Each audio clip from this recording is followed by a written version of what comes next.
We do have two people that are on virtual and then you're in person.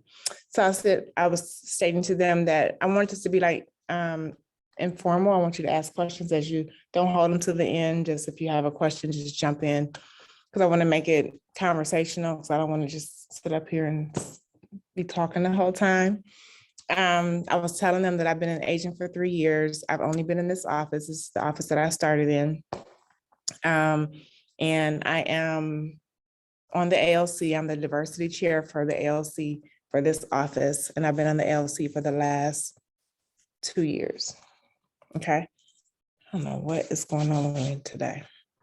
Okay. So we're going to get started talking about working with buyers. So, which is kind of interesting now because working with buyers is a little crazy if you guys have any. Because we know how offers and things like that are going with houses. So it's important that we set our buyers up for success. And by having meetings with them and, setting expectations with them in the beginning is going to be key. So we're going to just go through. Is this the beginning? Okay. So how to find buyers. I don't think buyers are hard to find these days because most people have more buyers than listings, but a good way to find buyers is looking at your sphere of influence, like people you know, your friends, your family, people you work with, you go to church with. If you have kids, like, and your kids are involved in activities, you can, those parents that are also in those activities, you can partner with them. So it's ways, people that you're influenced and who you're around day to day outside of real estate are people who you should, who would make good buyers and can help you build your buyer foundation. Social media. I use social media a lot for applying buyers and listings, more so buyers, just by advertising what you do. You can put like tips out there. You can do like buyer tip Tuesday or, seller tip Friday, or just that you are doing an open house is the next category, just that you're doing an open house, just things to let people know that you're an agent and that you're in the business is how I use social media. And I've gotten a lot of business through social media. You can also do paid ads through Command, which is the next one. I do a lot of ads through Command as well, just advertising different listings or different events that I'm having. I use social media for that. Open houses are like all the rage right now. I did an open house maybe 2 weeks ago in Macedonia, and I had over 75 people at my open house over 5 hours. So that was a lot of people for one house, right? And so if you have a listing, do an open house. They say do it, even if your listing sells before the open house, still hold the open house because you're going to get clients from that. Or, if you don't have a listing, there's tons of agents in this office who have listings who will allow you to hold their listing open for them to find buyers. And then you still get the leads from that open house. Facebook ads, we talked about that. So through Command, since Keller Williams has a partnership with Facebook where we can run Facebook ads cheaper than running an ad outside of Command. And so I've done ads through Command where I've gotten probably like one ad I had like 67 contacts from that one ad. So it just depends on what you're running and how often you're running them. But Facebook ads is definitely a way to go. Now, those are cold leads, so they take some time to turn over. But outside of my ads that I've done, last year I probably closed 5 deals just off of Facebook ads. So it's pretty good. And I only spent like $10 or $20 per ad. I don't spend like $100. I don't do a lot. I spend like $10 or $20 and I run it for a week and I get people and then I market to those people. I do not spend a lot of money on ads. I know people who do $50 an ad. I do 20. I think the most I've ever done is 20 and I get leads. So I would suggest, Facebook ads is a way to go. Marketing and mail out. So those are kind of a little bit more tricky. So there's a way to go into HomeSnap to see people who are willing to, are most likely to list their house. You can use that. Hey, Irene. You can use that, or you can just farm an area. So you can do mail outs to an area that you want to market to and say, hey, I'm looking for, buyers, or anyone wants to buy, anyone wants to sell. You can also market to like apartment buildings. Everyone in there is renting. So you can market to an apartment building to get buyers, because somebody out of that 200 apartment building may want to buy, at least a couple people, or over time, they may not want to right now, but over time they may, reach back out to you and want to pursue that. So those are like some tips or ways to find new buyers. Any questions on that? I didn't really look at it that way. You said like, because they might want to do something right now, but maybe like, just stay on top of mind, keep in contact with them. Yep. When they do want something to do something in the future, they usually want to think of first. Yep. And then you could set, so once you get those leads, put them into command and set them up on the smart plan. And so the smart plan is reaching out to them once a month, twice a month, just keeping you top of mind, sending out random emails or text messages, anything to keep your name top of mind for them. And over time, they will come back to you as long as you keep that, relationship going. Alicia, you got a question? Yeah. When you say put them on a smart plan, do you mean the neighborhood nurture? It can be a neighborhood nurture if you know what neighborhood they're interested in living in, or it can be pretty much anything. It could be, there's so many smart plans in there. I've done neighborhood nurture. I've created my own, just like keeping them, keeping them engaged in what I'm doing. You can do a happy birthday. You could do the holidays, you can do a holiday smart plan that just reaches out to them. It's Memorial Day, whatever. What are you doing for the holiday? 4th of July, happy Independence Day. You can do pretty much anything. And whatever you're looking for, there's a smart plan in there for it. Or you can create your own, and I have done that. So, but the neighborhood nurture definitely is one. If you just want to focus on the neighborhood that they currently are living in, that's a good one to get them started with, because it goes out once a month. And it just tells them what activity is in that area. Okay. Buyer consultations. So it's funny, we just had this conversation yesterday. We were talking about buyer consults and who does them and who doesn't. And I don't do them all the time, I'll be honest, but I am transitioning back to doing them because I started off doing them. But as the market got busy, I just kind of let this kind of go to the wayside. But I always still have a talk with them to set expectations between me and them. Like I want to know how you want to be communicated to. Do you want me to email? Do you want me to call you? Do you prefer text? How often do you want me to communicate with you? Like check in with you, that kind of thing. I want to know like your buying power. So you may have a pre-approval, but did you have any cash on the side? Like things like that I need to know in order to make your offer the strongest.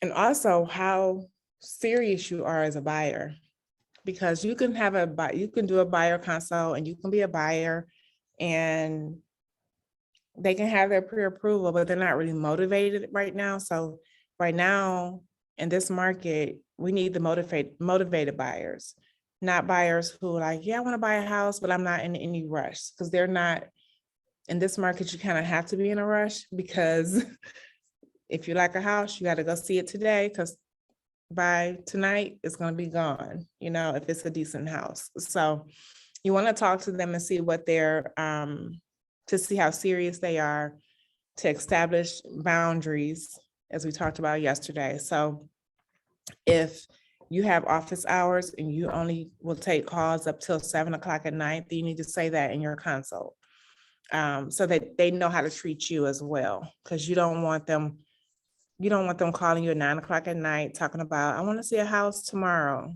That call could wait till tomorrow. You have to set boundaries with your clients. So, and then also just to educate them on the market, educate them on the process. I always talk through the entire process. Like, this is what, we're step one. You have your approval, then the next step, we're gonna start looking at houses. Then once we put an offer in, then there's an inspection, there's an appraisal, like all of those steps. You want to make sure that you educate them on the process. Not that they can't come to you with questions during the process, but you want to make sure that they know as much information as you could possibly give them up front. Because it just makes it so much easier, because you don't ever want them to say, well, I didn't know this. No one told me that. Yes, it is, because I told everybody the same thing. So I know I didn't skip it with you, and giving them the breakdown of what's next and what they need to do and deadlines that they have to meet. Because I have a client right now. I know we had this discussion, and I keep saying we have a deadline. We have to respond by this day for the RLC. And she goes out of town and just stops taking my calls for like 3 days. And she's a friend of mine. And I'm like, oh my God, you're making this so hard. This is why people say they refer their friends and family out, because sometimes they're the worst customer, right? So yeah, just make sure you educate them up front so you don't have those issues. What to ask in your buyer consult. So you always want to go over the consumer guide to agency. So that's number one, and get that signed by them while you're doing the consult. You go over the criteria for the home they want to buy, like, bedrooms, bathrooms, yard size, updated, not updated, that kind of thing. And then just ask for clarification, like really drill down to what their must-haves are, their non-negotiables are, because you don't want to keep taking them to a house that doesn't have that one non-negotiable thing that they have in their head, but they've never told you. Because then you're going to show them 100 houses, and it's still going to all keep missing the one thing. Take that advice from me, because I have a client, we probably have seen like 85 houses, and I'm not even exaggerating. And I know her must-have. I know her non-negotiable. But sometimes she wants to see houses that have that doesn't have the non-negotiable thing. And so we're like, frustration. But I can't, like I always say, I can't fire her because she's my sister's mother. So she's like family. So I'm stuck, but we're getting closer. We're getting closer. Establish their time, know their timeline. If they're in the lease till August, then we probably shouldn't start right now, because if they put an offer in, they can't get out of their lease. So just make sure you know what their timeline is to move, because then I know that will tell you how much you need to work with them and how fast you need to respond and all of that. If they're in the lease till August, then you have some time, right? Because unless they want to break their lease, know that too, because some people will. Ask who is involved in making the decision. Sometimes it's not just the buyer. It could be the buyer's parents. It could be the buyer's boyfriend or girlfriend. It could be anyone else. And if they're not present, if they're not viewing those homes with them, then they're never going to make a decision without those people. So you want to make sure that they are also viewing the homes with you, with the buyer, so that a decision can be made quickly, because we don't have time now to go back for second and third showings to make sure everybody sees the house. We just don't have that kind of time, unfortunately. When and know their availability too. So if they can see in the mornings, great. If they can see in the evenings, great. If they can only see on weekends, great. Just know that you can set that up front, so that you're not scrambling like, hey, this house just popped on, can you see it today? And you know that they can't. So that way you kind of know what their availability is. We already know that we're not showing houses until they're pre-approved. I highly, highly, highly suggest that you do not, because you could be spinning your wheels showing them houses and maybe they can never get approved. I've done that when I was new. I didn't know. I mean, I knew, but I was like, oh, I could show you one or two. And then they try to get a pre-approval and then they can't. And then you've wasted that time, in a sense, with somebody who cannot get pre-approved. What if they just got that attitude like, I'm just so confident, and how dare you ask me if of course I can get approved. You know who I am, they start going off into all of that. Then I always say, so did you guys hear the question? Did you hear? Okay. He said, what if you have that buyer that says, oh, they're kind of arrogant, like they know they can get approved, and how dare you ask me if I can get approved? And, what do you say to that kind of a person? And what I always say is, I put it back on the seller. I said, the seller,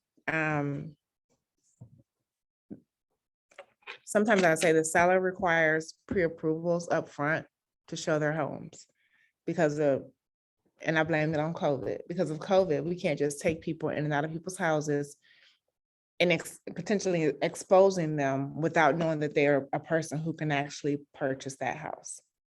I've said that. Or I've said, what if we take you out to see a house and you don't have your approval, and really your approval is for more or for less? Then you may not be able to, you may be able to get approved, but it may not be right for that house. You don't know. Or maybe your approval is FHA and they only want conventional. Like, we kind of need to know what those things are in order to make sure that we're setting you up for success. And just try not to be scared. Just try not to be, yeah.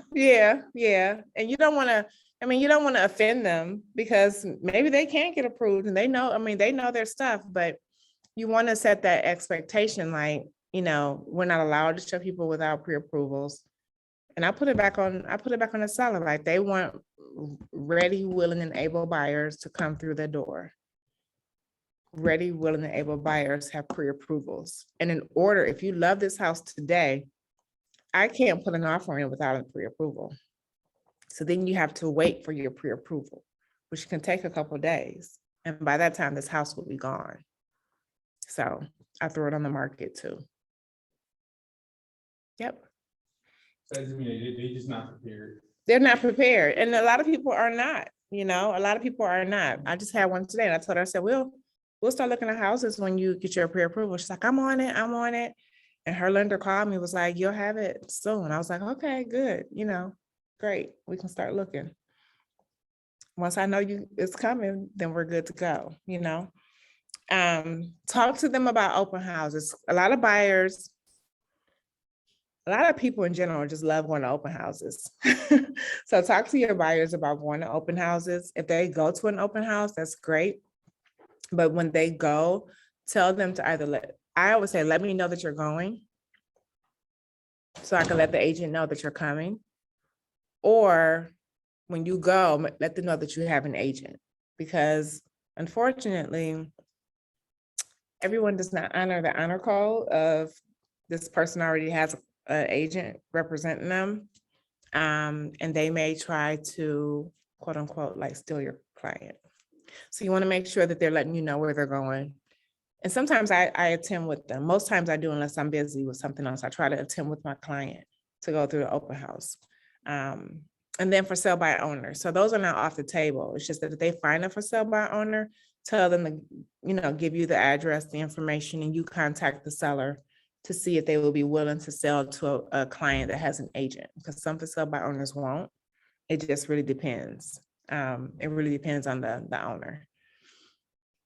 And then how do they prefer to communicate? Is it text? Is it email? Is it phone calls? That kind of thing. And then just anything else you can do to build a rapport, like, ask them about their family, anything you can do to establish that relationship, because you want them to feel comfortable with you and you want them to want to work with you at the end of the day. It's a two-way street. Like, you choose to work with them and they choose to work with you. So anything you can do to build that rapport and loyalty to each other is going to strengthen the relationship and allow you guys to work better together. Go ahead, Alicia. The buyer consultation, how do you typically do it? Phone, Zoom, in person? I used to do them in person pre-COVID, but now I'm going to do them via Zoom. Yep, I have one scheduled for tomorrow. I'm doing it via Zoom, but I'm doing it exactly. I don't know if you guys were on the Zoom we did yesterday. I know you were here yesterday when Catherine was talking about how she does it and how she explains, like, the buyer agreement and all of that, like, as a marriage. and then we can choose to divorce, but hopefully we won't, just set it up so that it's not a scary thing. Because in the consult, you also want them to sign the buyer agreement, which is a contract that says, I'm going to honor these things and work hard for you, but I need you to honor this as well and not cheat on me with another agent. Because we've all been cheated on. Sometimes it's by your own family, but we're not going to talk about that. I tell you, boy, I'm gonna write a book one day. Okay. So when you're ready to start showing, be prepared. First, you want to share, you want to have your clients sent the auto emails from the MLS. I always have them, I have it set to where I have it sent to them and it sends to me at the same time. So I know exactly what they get in their email. I usually have it set at 6 and 6, unless they're like a more aggressive client. I'll have it sent as soon as it hits the market. It just depends on the client. I don't have many set up that way, but some I do. And then be prepared for the showing. So make sure you review like the broker remarks, because sometimes it have deadlines in there. It'll have things that are not included in there. It'll have anything specific to that property. The agent will put that in there. Also, make sure you review disclosures. That's a big thing. Like sometimes you can read the disclosures and then you're like, uh-oh, like maybe this isn't a good property for them. But you can tell because now you've had the consult, so they're non-negotiables, they're must-have, exactly what they're looking for, and you can read that sometimes and be like, no, this is going to be a bigger headache for them, and just disclose that information. A lot of times if they really love a property, I send them the disclosures up front before we even go view it, so they can look at that and make sure it's still something they want to move forward with. I also look and see if the POS is done. A lot of sellers now are having the buyers assume point of sale. And a lot of the point of sale that they're assuming is concrete. Well, concrete is not cheap. And so you have to talk to your client and make sure that that's something that they're willing to accept is point of sale violations, because it can be huge depending on what city you're in. Schedule your appointment through showing time, or you can call, you can do it on the computer, or you can call showing time. Run comps. If you think it's a house that's really going to match them, kind of run comps for it. I don't know if comps really matter in 2022 because people are offering what they want anyway outside of the comps, but you can kind of run it just to know upfront if that house is even priced average for that area, or if it's already overpriced. That way you'll know if it's, because some people are pricing them over where they should be anyway. You have a question, Alicia? Yeah. Can I ask you a question about POS again? I know you were chatting about that a little while ago. How do you check if the POS has been done? Do you just ask the listing agent / seller, or? I do. I ask them, and if it's not, sometimes they'll attach them. And if it's not attached, and if I don't get a call back from the agent, I'll call the city and just ask for a copy of it, and they'll email it to you. Okay. And every city's got different criteria. Yeah. Every city doesn't have POS, so you have to also know which cities do. There is a list that is on it's on our Facebook page, but I don't even know when it was done. I think it was a minute ago. I'm sure Katie has the list though. There's a list of what cities have POS and which don't, and what they require. Like some are exterior only, some are both, some are not, it just depends on the city. A lot of them went to exterior with COVID. Some have added interior back, but some have not. It just really depends, city per city. And then prior to going and showing, I always call the listing agent. I call them just to establish a relationship. If it's somebody I don't know, just to talk to them, ask them questions about the house. I always ask, like outside of price, is there anything else that your seller is looking for in an offer? Most times they will disclose what that is. It could be that they need an extended close, or that they've already started title work on their other house with this specific title company, and they want to keep this property with that company too. And so I just ask those questions and I let my client know. And then that's how we write the offer. So just ask as many questions as you can. You can ask, do you have offers yet? I always ask that too. Do you have any offers on the table? If they can disclose it, they will. Sometimes the seller says, I don't want you to tell anybody if we have offers, and that's fine too. But you can, ask, do you have any offers on the table? Sometimes they'll say, well, we do have some offers. Tell me what your offer would be, right? Mhm. And so you may say, my client's willing to go to 160. They do one inspection, whatever. Is this gonna even be in the ballpark? Because I don't want to waste time doing all that paperwork and having my client sign and them getting their hopes up thinking they have a shot and they really don't. So you ask as many questions of the agent as you can. Quick question. Do you find that listing agents will lie and say they have offers just to escalate the price? Ever? I don't know.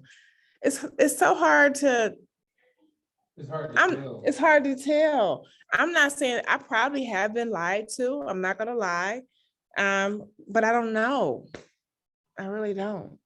I mean, if my client don't get the house, then yeah, I know they got another offer, but I don't know if they had it before me or after me, you know what I'm saying? Or how much it was. Or how much it really was until it closes. And then still you don't know, because the appraisal could have messed that up too. So you don't even really know.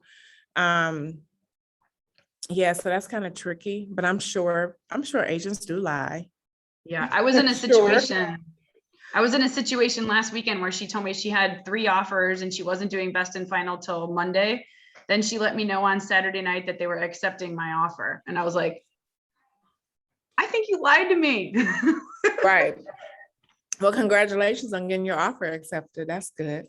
Yeah, definitely.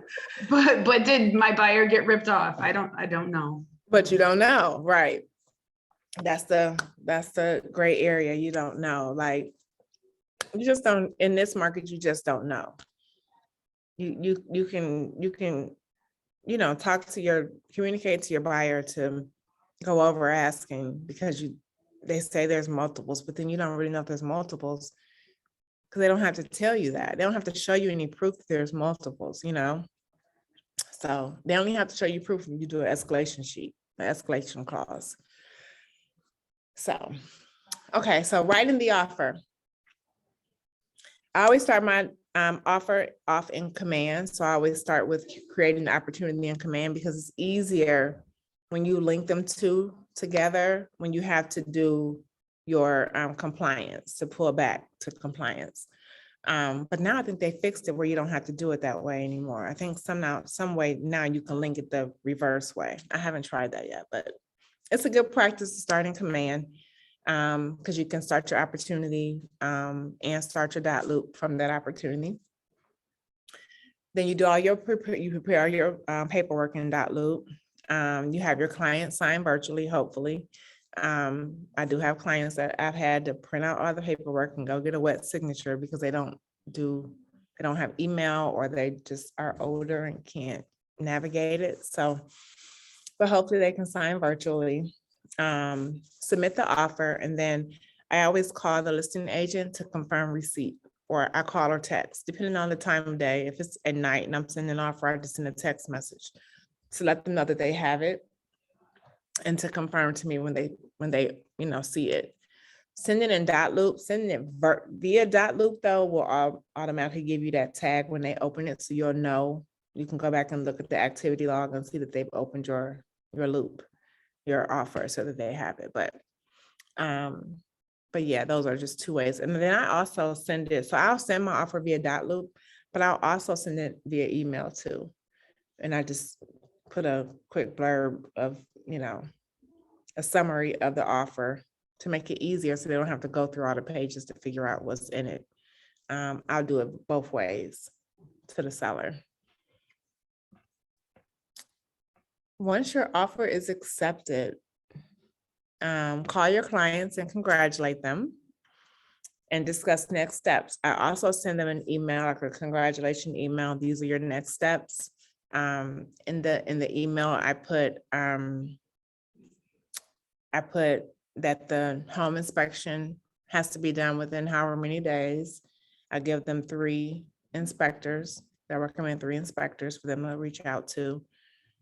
I always put a comment in there for them to let me know when your inspection is scheduled, because it has to work for my schedule too. I put in the email when the earnest money is due, because that's typically due within 4 days of an accepted offer. Depending on what title company they're using, I'll put the link in there for them to wire the money. And then those are really the 2 main things. And then I'll just let them know that your title and lender are going to be reaching out to you outside of me. So make sure that you are checking your email daily, because they have time sensitive information as well that I'm not copied on, because it's your private business. But I need to know that you're following up on that, because that is going to stall the process and not allow you to close on time. So just make sure that they're watching out for those emails from them. So I remind them of all timelines with lending and everything, because they have to do their formal application with the lender within like 5 or 6 days of the offer as well. And then you add your documents in command. Now with buyers, we do that kind of after the inspection, so that after we know that they're moving forward, because things can fall apart at inspection. And that's so you don't want to have to be resubmitting and then all of that. So you submit once through command after you've gone through the inspection, which typically is normally about 7 to 10 days after the offer has been accepted. Purchase process timeline. So earnest money deposit is normally within 4 days of an accepted offer. They can write a check, they can wire, they can electronically deposit it. Most of my clients, I just say wire it. It's no fee, especially if we're using Ohio Rural Title, which is who I use primarily because I have a partnership with them. They can wire it and it's no fee, and then it's done. It could be done in less than a minute. Inspections, I do give 3 names, which we should all be given 3 names for licensed inspectors. The keyword is licensed. If you're not sure if they're licensed, you can go to the Division of Real Estate and you can put their name in and see if they have a license. Probably prior to 2021, inspectors did not have to have a license. Now they have to have a license like we do, where they had to take tests and all of that to become a licensed inspector. So you want to make sure that they're licensed. So no more using Uncle Joe, who know how to do inspections, because that's what people used to use. Oh, my uncle is an inspector. Yeah, no, we're not doing that. I still get people trying to use Uncle Joe. I know, I'm sure. And then you just tell them, if you use Uncle Joe, then whatever he states, it cannot get you out of that contract because he's not licensed. If something Right. happened with that inspection, you want to get out, he can't get you out of that, so you got to use a licensed inspector. So if the property is as is, they can use Uncle Joe? Yeah, but Because Uncle that's Joe just for might their own do it all informational himself. purposes. If they're doing it for informational purposes only, Yeah. I don't know. I would say still go with licensed inspector, because Uncle Joe is probably not up on the latest classes that they've taken, all the certifications that they have to do. I would just say always use a licensed inspector. So Uncle Joe to So- go get his license. If they still say they don't want to, maybe just have them sign off on something that says, Yep. I've given you all of the information and you've chosen to do this instead. Okay. Yep, I would have them sign up on something that keeps you not being liable. So they can never come back to you and say, well, you didn't tell me this, or you said it was okay if I use Uncle Joe. Just make sure you sign off on it. that they've, just the same way we talked about yesterday, where if they don't want to do an inspection, still have them sign off that you recommended that they should, and they decided not to. Still cover yourself, because I have a feeling that's going to be a mess in a couple of years. ROC, so we know after the inspection, we have 3 days to respond with, whether we're moving forward, whether we want some repairs done, whether we want some money off the purchase price, whatever that looks like. The appraisal is arranged by the listing agent. So once the lender gets the contract, they will order the appraisal, and the listing agent will get the call for to schedule the appraisal. Normally, we're not a part of the appraisal, but I know Rick said he was doing one last night, so I'm not sure. I've never done one on the buyer side. I've only done them on the listing side. Loan commitment, underwriting. So loan commitment is like within 5 days of an accepted offer. Well, no, within 5 days of closing. So that's something that the lender will let us know that they have loan commitment, which means that underwriting has kind of conditionally approved their loan for that house. Clear to close, which is what we all love to hear, which means that we can officially close on this property, which is normally 3 days prior to the closing date. You'll get that clear to close email. The walkthrough is normally around that same time. So prior to closing, you just want to walk through with your buyer to make sure that the house is still in the same condition as it was when you first viewed it. To make sure there's no additional holes in the walls by them moving out, if they banged up something, just anything. Make sure they didn't take out I had a client, we did a final walkthrough and the air conditioner was gone. Now, it was an outside unit that was in the ground. Like, it wasn't like a window unit. It was a central air conditioner unit, and it was gone. And we could see the wires, that were, it's like, why did you remove that? So, yeah. So make sure you just walk around the property, make sure it looks the same. I had one in a backyard patio. It was covered with this umbrella, so you couldn't see what was behind it. Mhm. So during the time, when it's time to do the walkthrough, they took the umbrella with them. You see all these scorch burn marks on the back of the house from them grilling. Oh, And my clients was just, whoo. yeah. You never know, especially once they move all their stuff out.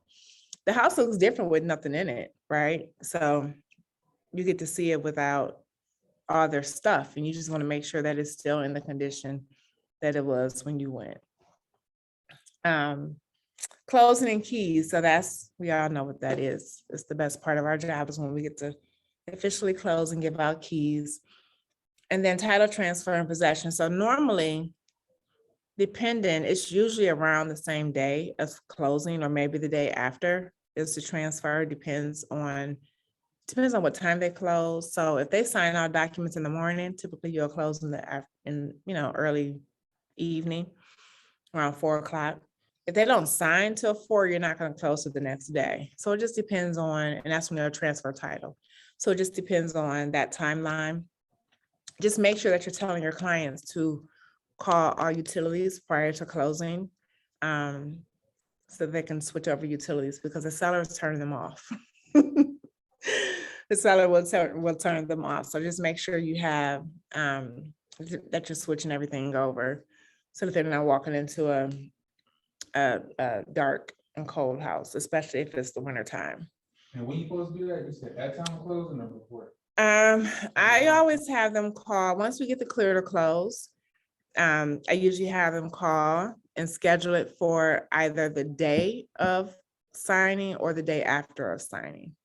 Usually the day after, because anything can happen and things can get moved around. But I at least have them switch it over around that time. And then I let the seller know that, hey, we're switching utilities over on this day, just so that they know as well.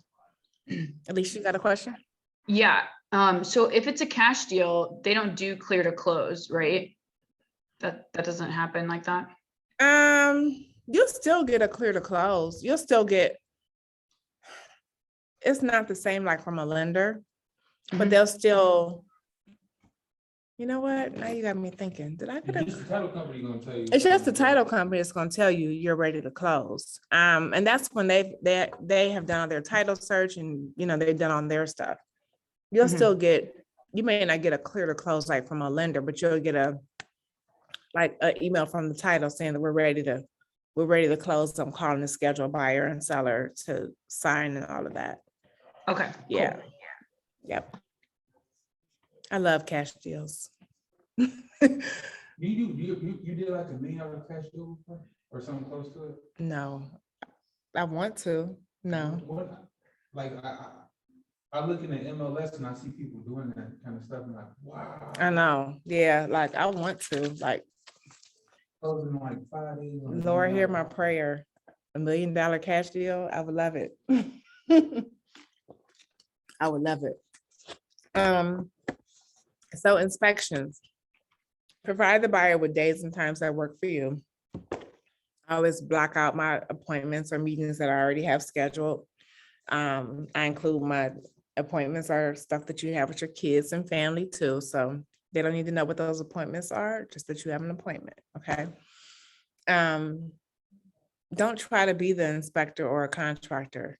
When I go to the inspection, I usually take me if it's a unoccupied house, I take me a fold-up chair or, you know, a lounge or a chair that you take to a basketball game, football game, whatever. I take a chair, I take my computer and I sit in a corner and I work while they're walking around. I don't walk around. I don't engage. I'm not the inspector. I'm not the expert. I'm just here to really open the door and let y'all in and let y'all have a conversation. Now, at the end, the inspector always comes and tells me, hey, this is what we found. These are the hot items, you know, whatever. And I said, okay, thanks for letting me know. I'll look at the report when you send it. That's pretty much all I do. I don't walk around trying to point out things because I'm not the expert at that point. I'm the expert on the real estate side and he's the expert on the inspection. Like, that's why I give you people that I trust, who I know will do a good job, you know, with your inspection. So I spend that time, you know, I do talk to my client because I try not to have my client following the inspector around the house too, because that makes a 2-hour inspection go to 3 hours. Because I have had clients follow around an inspector the whole time, asking questions. And I'm like, oh Lord, we're gonna be here forever. So this is a lifelong decision. it is, but I want them to get that information, but I also want them to allow the inspector to inspect and bring the information back. Like he will, and sometimes he'll say, come and look at this, and he'll point something out to them. And I'm okay with that. But let's give them some breathing room so they can crawl up and crawl spaces and do all the stuff that you don't really want to do. And just be aware of your timelines. If you say 7 days, then just know you got 7 days, because they don't have to give you grace past that day. They don't have to give you the 8th day or the 9th day to get it scheduled. And you don't want to penalize your buyer by not, you know, knowing those days.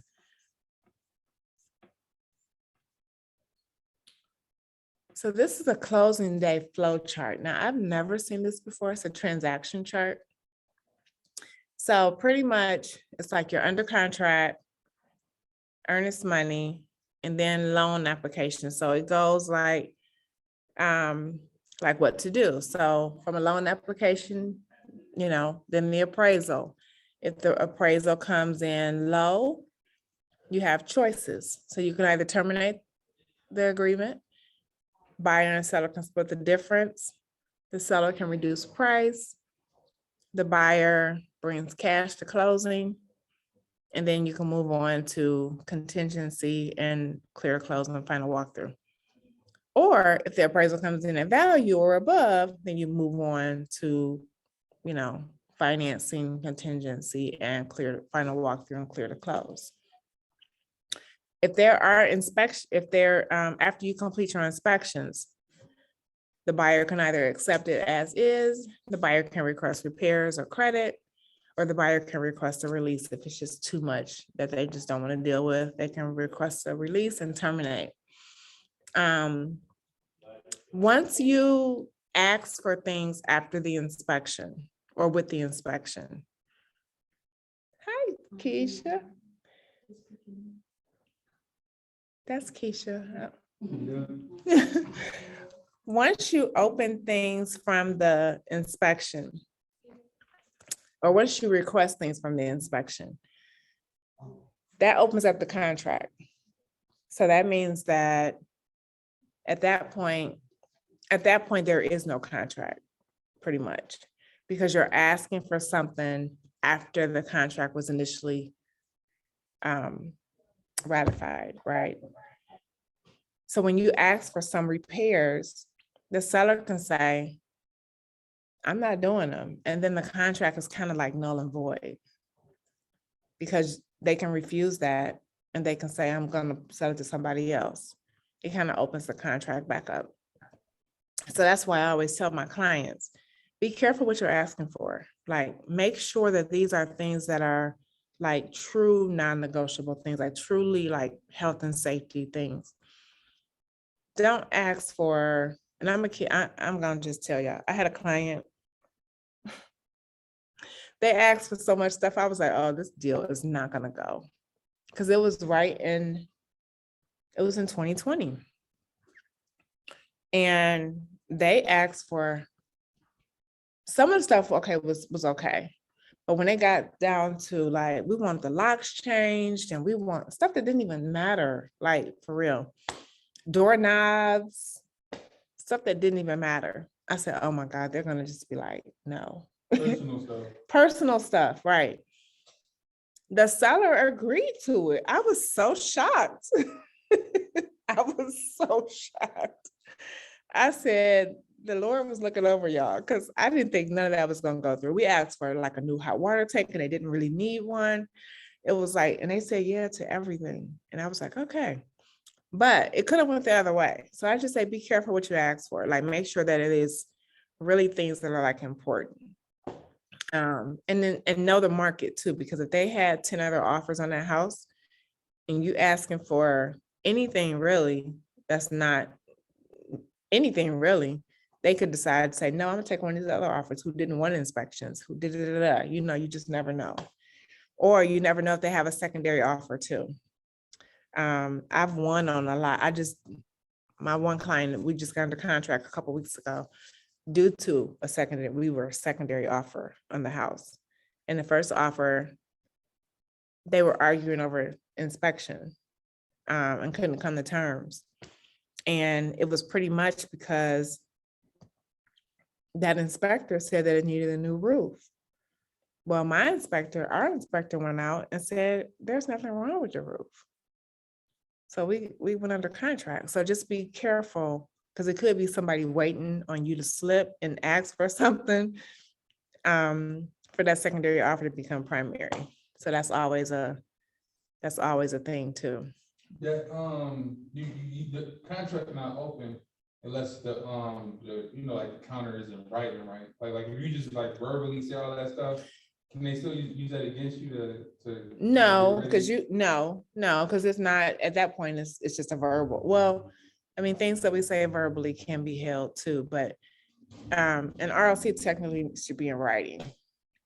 And you should be asking for whatever repairs you want in writing for them to agree to it. And when you ask for repairs, make sure that you're saying, you want this done by a licensed contractor and you want them to provide receipts that the work was done.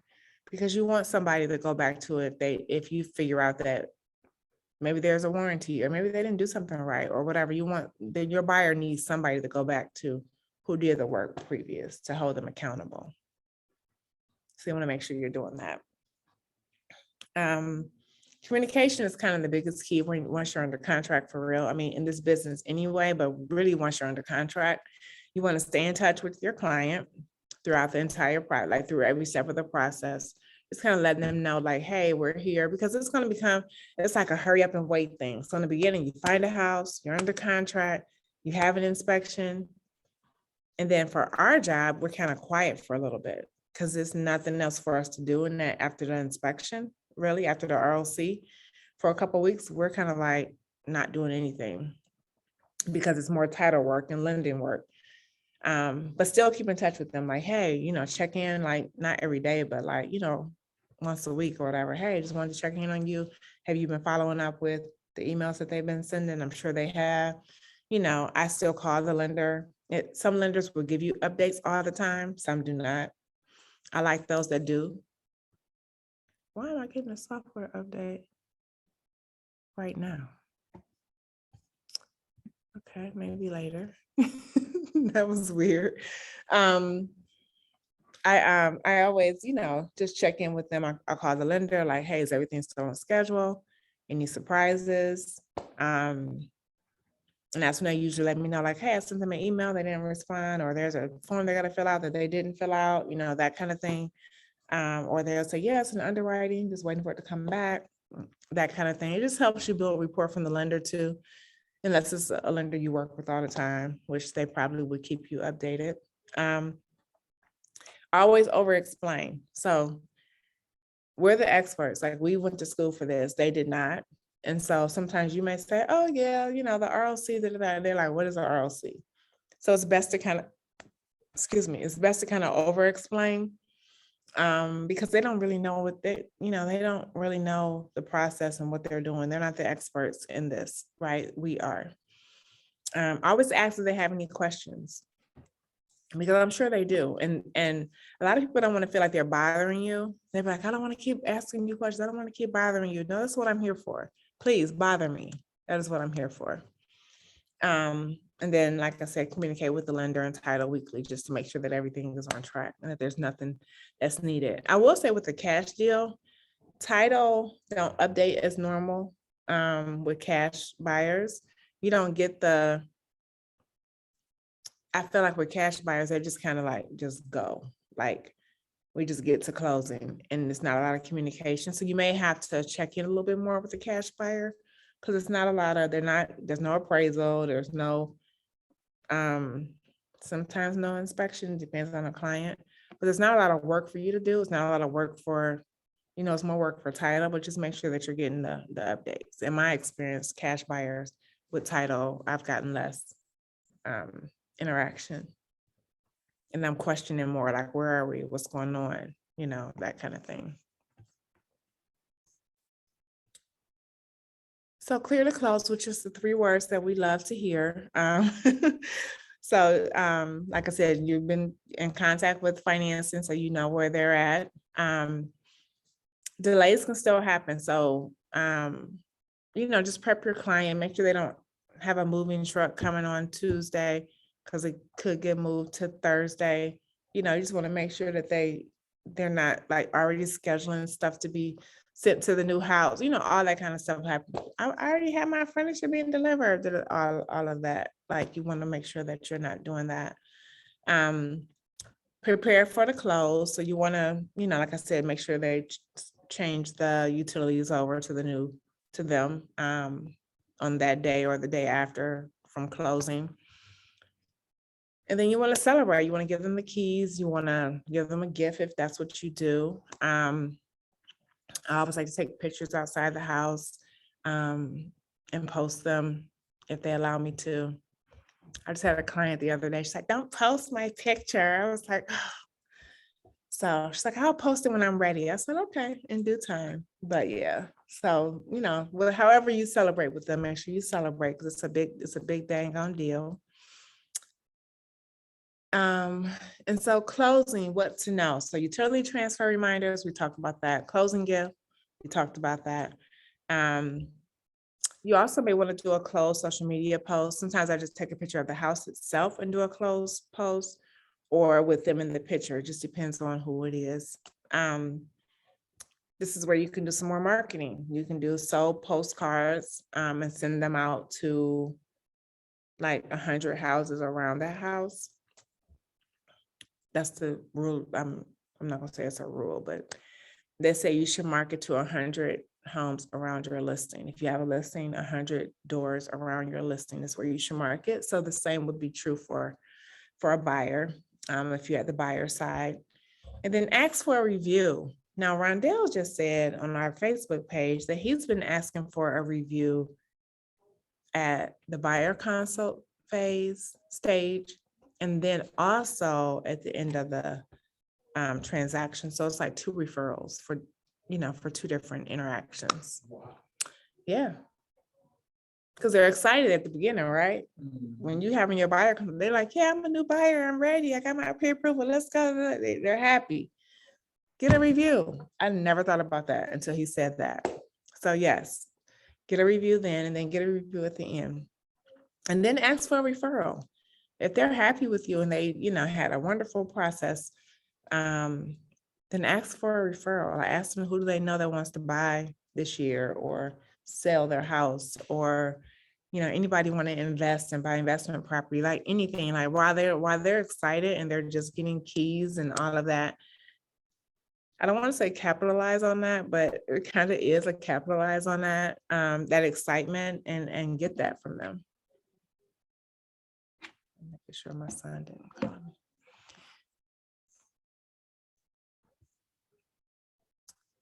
So etiquette tips and tricks. So So you basically saying like whenever there's some type of excitement going on, whether they just got approved or you just give you the key to your house. Yeah, while they're up, because you don't want to ask, them for a referral if they've been looking for a million months and they keep getting beat out, and then, you just don't want to, you got to time that review right, because you don't want them to be, because any part of the process that does not go smoothly, even though it's not our fault, it could be a bad reflection on you. So you want to be careful of that. It could be the lender's fault. It could be title's fault, but they only think of us when they think about the transaction, right? So you just want to make sure you time those reviews right. And if you don't feel like they're going to give you a good review, don't ask for one. Don't ask for somebody who's going to give you a 2 when you really want a 5 out of 5. You know what I mean? Just be like, thank you enjoy your house, and don't ask them for a review if you don't feel like the energy is not there. All right. So tips and tricks: be early or on time for your showings. I laugh at this because I am not always on time, but I try to be. My clients know my heart. But yes, be on time and be professional, because sometimes they late too. So look, if I'm in traffic, sometimes it just happens that way, but I try to be on time, if not early. Be safe is the number one thing. Like, no commission is worth your life. So if you feel like something is off, if you feel like you're getting a bad vibe from a conversation, if anything makes you uneasy, then either don't go, take someone with you. We also have, like, in showing time, if you have the app on your phone, there is a, what is it called? The beacon. There's a link The beacon, beacon. yes. Yeah, you can hit that, and it's kind of like letting them know your whereabouts. Just anything to keep yourself safe. Like, no commission is worth it. If you feel uneasy, you can refer them out to somebody else and let them get and you just get a referral on it. And so you don't have to deal with that individual. Just any little trick. I've had a couple where I felt uneasy and nothing happened, but I don't know, I just didn't feel right. And so I've taken somebody with me. We also did a CCW class in this office, which we'll probably do one again, I'm sure. So get your CCW, or now I don't even think they need a CCW. Mhm. Yeah. As a realtor out here in these streets, you got to be careful. So yes, we taught that. It was a room full of ladies in here and getting their CCW, so that we're protected. Just be aware of your surroundings, when you're going, especially during open houses, like be aware of your surroundings during open houses as well. Try not to do open houses by yourself if you can help it. Try to have another realtor or somebody in your family who can sit there for 2 hours with you, because you want to make sure who's coming in and who's going out, and that nobody is left in the house with you.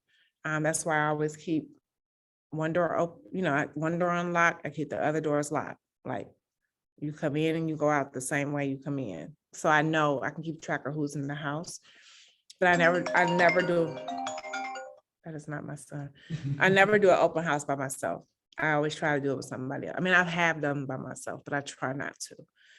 Especially, it depends on the area too. We live here, so you know what areas you feel more comfortable in. So just be careful with that. Delays happen, so just prep your client. Look, we know delays happen. Sometimes, we're not happy with the delays, but they do happen. Make sure you read the broker remarks, because some things, agents typically put more information in there. And just pay, attention to that, because they can put deadlines in there and you can miss it or what have you, or what's not included, what is included. Just make sure you pay attention to that part as well. Be aware of offer terms. So is there a deadline? Is there a specific closing date they need? So you don't want to put, my buyer wants to close on April 30th when they've already said they need until the 15th of May. You know what I mean? So you want to make sure that you are paying attention to what they're, what they're requesting. And it's usually in the broker remarks of what they need. Any questions? Yeah, I got one question. Yeah, one question. So you saying don't be wasting your time with people that's looking to buy like later on down the road, like people that's looking to do it now, pretty much. I mean, so he said his question was that we shouldn't waste our time with people who are looking to buy further down the line. And I say to that, yes and no, because it could take until then to find them a house, right? But then if they find one today, will they put an offer on it? That's the question you have to ask them. Because you don't want to find them their perfect house and they're like, I'm not ready. Because then you've wasted all that time. And you could have been spending that time on somebody else who is ready right now. So you have to know their motivation for the most part. Know how serious they are. Know if they found the house today, would you put an offer in? That's a question I ask at the buyer consult. Like, if you found a house today, would you put an offer in? Because I have a client now. She's in the lease till August. So we're not looking right now because I know she's not ready. And she's okay with that. She's like, yeah, I'm not ready. I'm in the lease till I think she's in the lease till October. And she's like, I'm not gonna, if I found something today, I wouldn't act on it. So then we're not gonna, I don't want to waste your time. I don't want to waste my time. Because I don't have time to waste. We're busy out here running from here to there to everywhere. And I got kids. So yeah, we're not doing that. We're not doing that. So that's like she just want to go around like, ooh, look how nice it is. Yeah. Yeah. Yeah. That experience. Yeah. And some people do. And you just have to talk to them and talk through their motivation to see how serious they are, or if they're really not ready. And they'll disclose that. They will. And they don't want their time wasted either. I wouldn't think. I don't know, because I heard some people that's like, a couple people that I had to show them a lot of houses, and one never bought nothing. One did buy something, but she ended up going through a different realtor because it was crazy. Like it took her home search. I showed her lots and lots of houses. Mm-hmm. And like she keep on saying she ready or whatnot. But when the time comes, she don't want to do a strong enough offer to get accepted. She want to just keep going back and forth, like 10 and 50, like 5 and 6 counter offers and stuff. Yeah.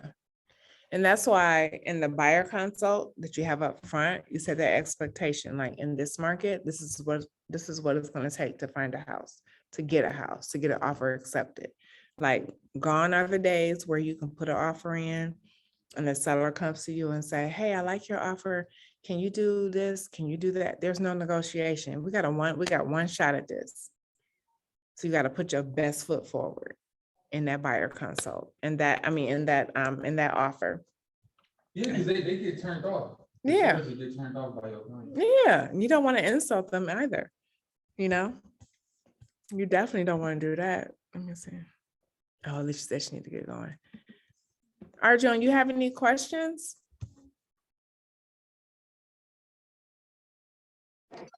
No.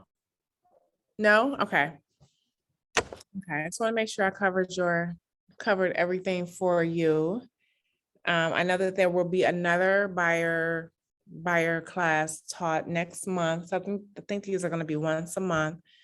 I believe next week is a seller class. I thought I saw on the schedule, like a listing class. I think Catherine is teaching that one. And so if you have any questions, or if there's anything you guys need, you can reach out to me or anyone here in the market center. We do have our KW Living helpline number. Arjun, you have that, right? Yes. Okay. So if you guys have any questions, you can always call that number. Either myself or someone else on the ALC will reach out, we'll answer that line and get your questions answered for you. Or you can always call Rick the broker if it's something legal that needs legal assistance. Okay. Okay. All righty. Look, it sounds like you have your hands full back there. Yes. I hear little ones. Mhm. All righty. Well, if there's no other questions, thank you guys for joining this afternoon. Good luck out there. Okay, thank you. Okay, Bye-bye. thank you. Okay. Bye-bye. Mm.